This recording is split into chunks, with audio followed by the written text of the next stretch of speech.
Pak, mau ndak punya istri yang baik? Bapak-bapak mau ndak? Ini rahasia perempuan. Perempuan itu Pak tergantung suaminya. Bagaimana istrimu mau sopan kalau kau kasar? Bagaimana istrimu mau penampilan cantik kalau kau pegang uang? Tenang Bu, saya bela kau hari ini. Ibu, hei, kata Nabi, perempuan soleha itu menyenangkan hati ketika dipandang suaminya. Cobalah ibu amalkan nanti. Kalau perlu sebentar malam praktekkan. Ya, berpenampilan cantik. Kalau perlu ibu masuk kamar pakai baju renang.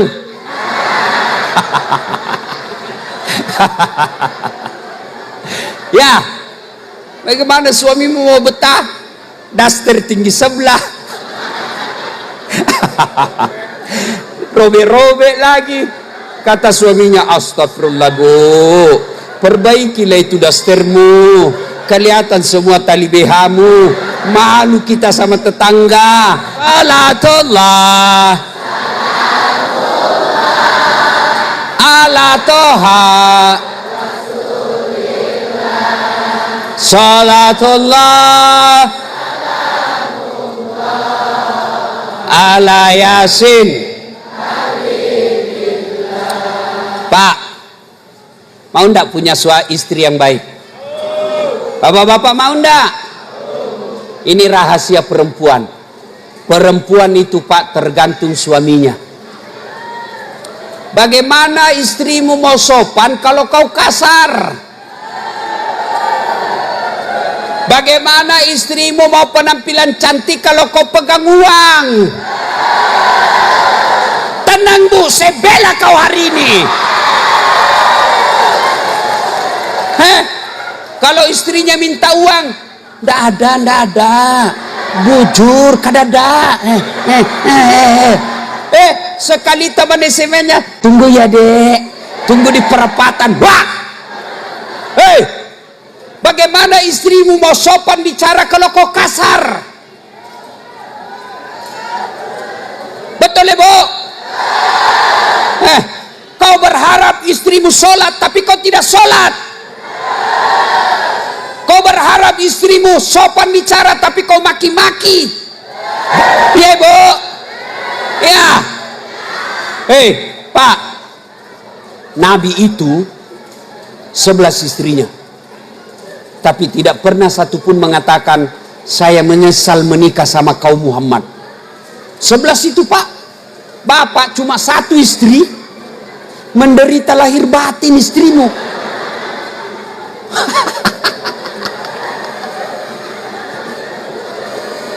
Hei Pak, Nabi itu dia panggil istrinya apa? Humairah, yang kemerah-merahan pipinya, karena memang Siti Aisyah merah delima pipinya. Maka mulai buktikan besok, kau panggil istrimu dengan panggilan kasih sayang. Wahai istriku yang termancung hidungnya. Tidak mancung hidungnya Ustaz, pesek. Kau cari yang lain. Wahai istriku yang termancung giginya. Cobalah, jangan juga kau terlalu jujur. Mentang-mentang istrinya hitam, nak panggil tam, hitam.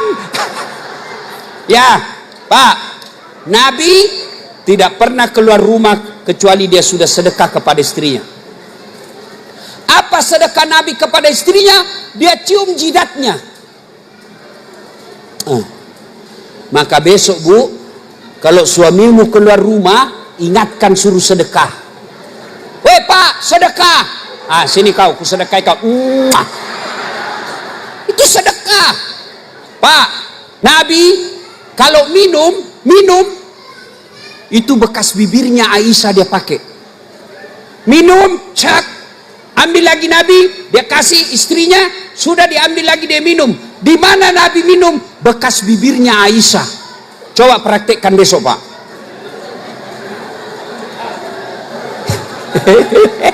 Begitu dia bekas bibirnya, dia bilang, bau betul mulutmu. Poin yang kedua, tadi itu kenapa Nabi diisrakan? Pertama tadi, ulang. Pertama tadi kejadian Isra pasti jadi. Yang kedua, kenapa diisrakan? Yaitu Nabi ingin diperlihatkan. Penyebab kedua Nabi diisrakan, Nabi duka. Nabi lagi sedih. Kenapa Nabi sedih? Meninggal istrinya. Karena Nabi lagi sedih, maka Allah mau kasih hiburan.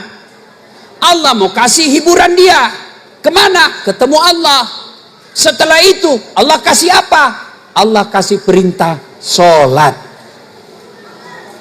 Ibu-ibu, pelajaran ketiga Pak, kalau ada masalah, perbaiki sholat.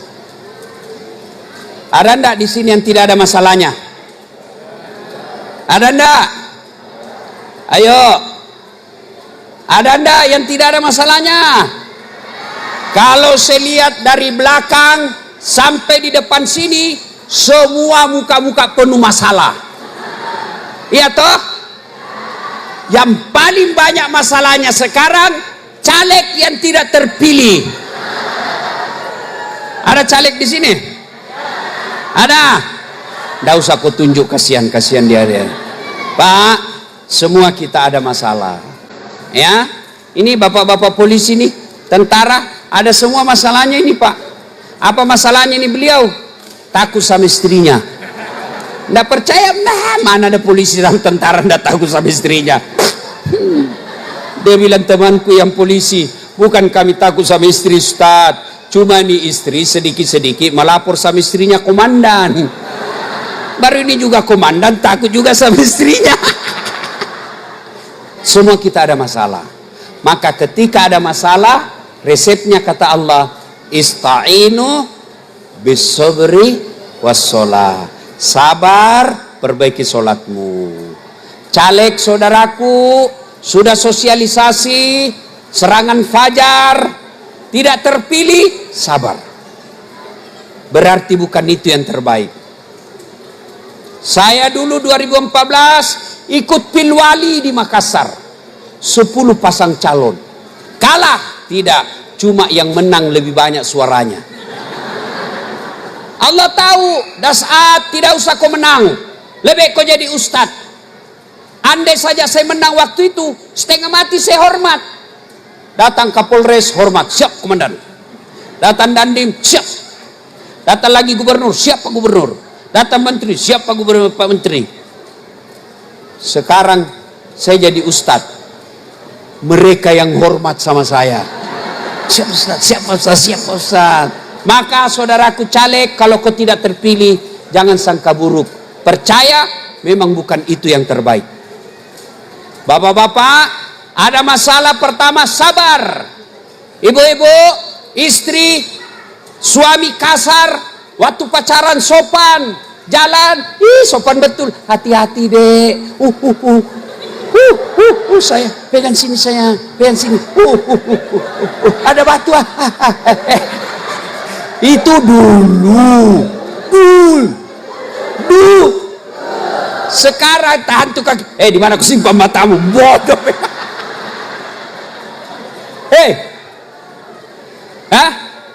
Bapak-bapak, dapat istri yang suka ngeluh, sabar. Suka ngomel, sabar. Saya juga kalau istri saya ngomel, saya sabar. Karena biar dijelaskan, tidak masuk di akalnya. Itulah perempuan. Apalagi kalau dia sudah bilang pokoknya, diam saja Pak. Itu ini semua. Kalau saya lihat mulai mau marah, saya makan obat tidur. Selesai ngomel aja, saya tidak dengar juga. Kalau dia masih, kenapa jarang di rumah? Saya tidak marah Pak. Saya cuma menyanyi. Tiap malam engkau ku tinggal pergi. Bukannya aku sengaja. Demi kau dan si buah hati, terpaksa aku harus begini. Senyum sudah, itu dia, senyum dia. Masih marah, sekali ku peluk dari belakang. baru ku menyanyi insaflah wah. Berhenti ya.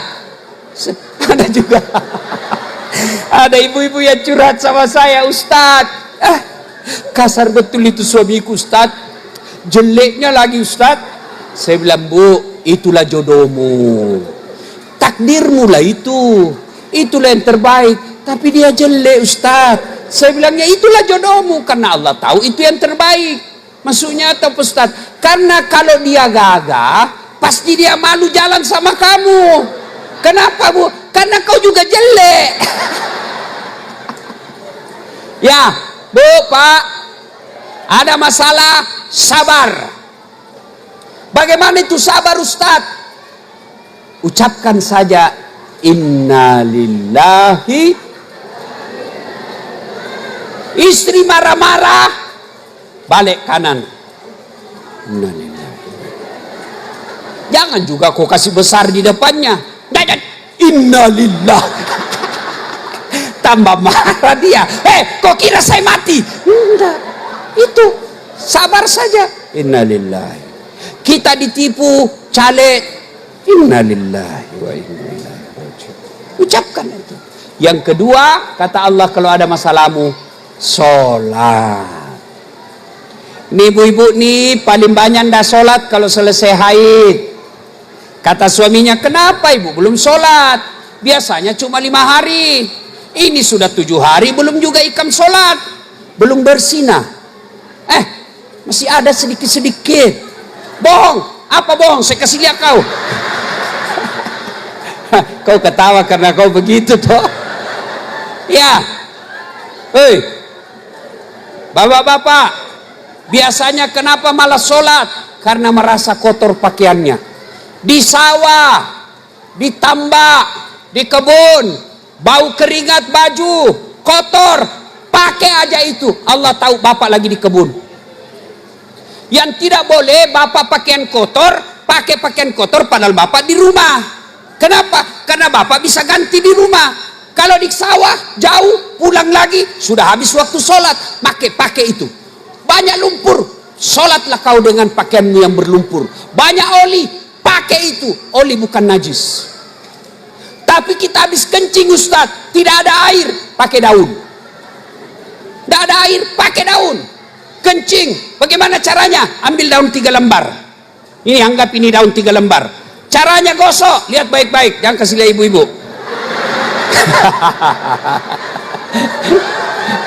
Bagaimana cara gosoknya? Lihat ini. Ambil daun pertama, gosok ke bawah. Jangan lihat ibu-ibu. Nih. Ambil lagi daun kedua, gosok lagi ke atas. Ambil daun ketiga, gosok lagi ke bawah. Jangan begini. Tambah kotor.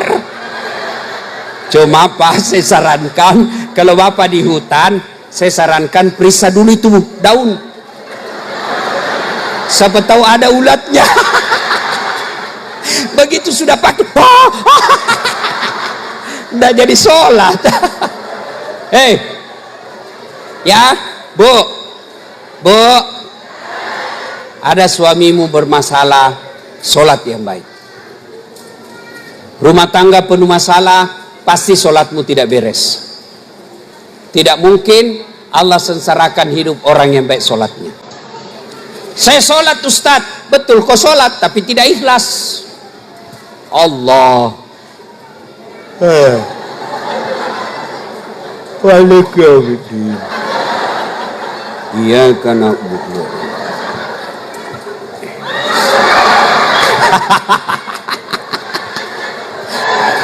Salatullah ala toha keras. Salatullah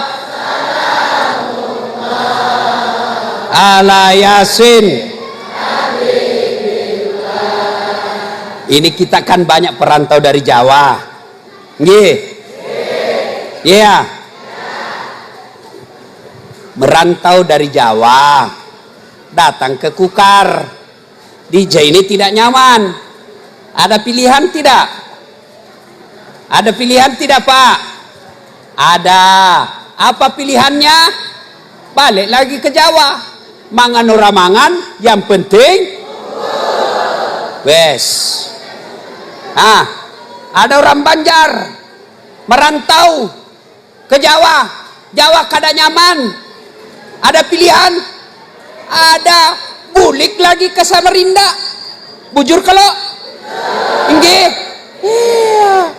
Ada caleg tidak terpilih. Ada pilihan? Ada. Mana? Tanding lagi 5 tahun yang akan datang. Malu kita di kampung, pindah kampung kamu. Iya. Iya. Menderita di dunia masih ada pilihan. Tapi kalau kau masuk kubur, ada pilihan? Masuk kubur ada pilihan? Kada nyamannya di sini bulik ah. Begitu kau keluar, lari satu kampung. Ya. Pak, Bu, merantau ke sini, cari nafkah. Ternyata sampai di sini cuma dapat uang gaji per bulan. Setelah dia cari uang, lapar, dapat uang, bapak beli nasi bungkus, ya kan? Kalau lapar, beli nasi bungkus. Tapi setelah ada nasi bungkusnya, anehnya nasinya dia buang, bungkusnya dia makan. Ada orang begitu? Ada. Maksudnya apa? Itulah mereka yang setengah mati cari uang, tapi dia tidak sholat. Nasinya dia buang, bungkusnya dia makan. Maka saudara, tidak mungkin kau bisa dapat dunia kalau kau tidak beres sholatmu. Ustadz, saya tidak hafal bacaan sholat. Dari kecil saya tidak pernah hafal bacaan sholat. Gampang, berjamaah di masjid. Diam saja Pak, boleh. Ustadz, saya tidak hafal niatnya. Niat tidak harus dihafal. Begitu Bapak ambil wudhu, saya mau sholat duhur, itulah niat. Ustadz, saya sariawan. Salat sariawan lah kau. Allah.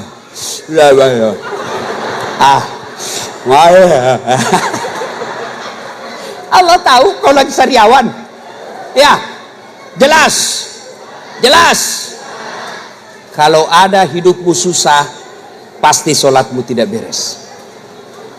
Nah, makna terpenting dari Isra Mi'raj ini adalah sholat. Sholat Allah hadirkan karena sholat adalah puncak penghambaan kepada Allah. Maksudnya apa? Ketika sholat tidak boleh ada kegiatan lain kecuali kita menyembah Allah. Haji boleh sambil menyanyi. Labbaik Allahumma labbaik, boleh sambil nyanyi. Puasa boleh sambil nyanyi. Bayar zakat boleh sambil nyanyi. Pak Imam, ini zakat saya. Boleh sambil nyanyi. Tapi sholat boleh enggak sambil nyanyi? Allahu Akbar. Darah muda, darahnya pada remaja, batal. Iya kan? Kenapa? Karena ketika sholat, itulah puncaknya kita sebagai hamba menyembah